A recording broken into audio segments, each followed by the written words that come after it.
RTC ఆరోగ్యం మెరుగుపడింది. ఏడాది క్రితం తొలిసారి గ్రాండ్ హెల్త్ ఛాలెంజ్ పేరుతో హెల్త్ చెకప్. ప్రతి ఉద్యోగి హెల్త్ ప్రొఫైల్ రూపొందించి తదనుగుణంగా చికిత్సలు. ప్రతి గుండె సమస్యలున్న వారికి శస్త్రచికిత్సలు, ప్రత్యేక మెడికేషన్. నలుగురిని తప్ప అందరి ప్రాణాలు కాపాడిన వైద్యులు. మరోసారి హెల్త్ ప్రొఫైల్ అప్డేట్కు నిర్ణయం. ఈ నెలాఖరులో 43,000 మంది ఉద్యోగులకు 17 రకాల వైద్య పరీక్షలు. సో ఇప్పుడే బ్రేకింగ్ న్యూస్ అయితే రావడం జరిగింది. ముఖ్యంగా చూసుకుంటే ఈ నెలాఖరు లోపు వైద్య పరీక్షలు అయితే చేయబోతున్నారన్నమాట ఈ ఉద్యోగులందరికీ కూడా.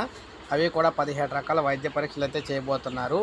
మొత్తంగా చూసుకున్నట్లయితే ప్రతి ఒక్కరి హెల్త్ ప్రొఫైల్ తయారు చేయించారు. వారి అనారోగ్య సమస్యల ఆధారంగా చికిత్సలు, మందులు అయితే ఇవ్వబోతున్నారన్నమాట. గుండె సమస్యల వ్యాధులపై కూడా ప్రత్యేక దృష్టి పెట్టబోతున్నారు.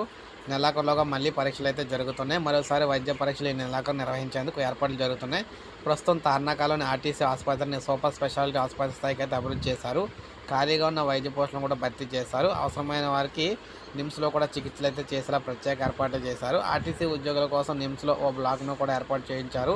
దీంతో ఆర్టీసీ ఉద్యోగులకు మెరుగైన వైద్యం అయితే అందుతూ ఉందన్నమాట. సో ఏదేమైనా ఈ నెలాఖరు లోపు మరొక 17 రకాల పరీక్షలు అయితే చేయబోతున్నారు ఉద్యోగులందరికీ. సో ఇది ఫ్రెండ్స్ ఈ వీడియో. నేను లైక్ చేయండి, సబ్స్క్రైబ్ చేసుకోకపోతే మన ఛానల్ సబ్స్క్రైబ్ చేసుకోండి.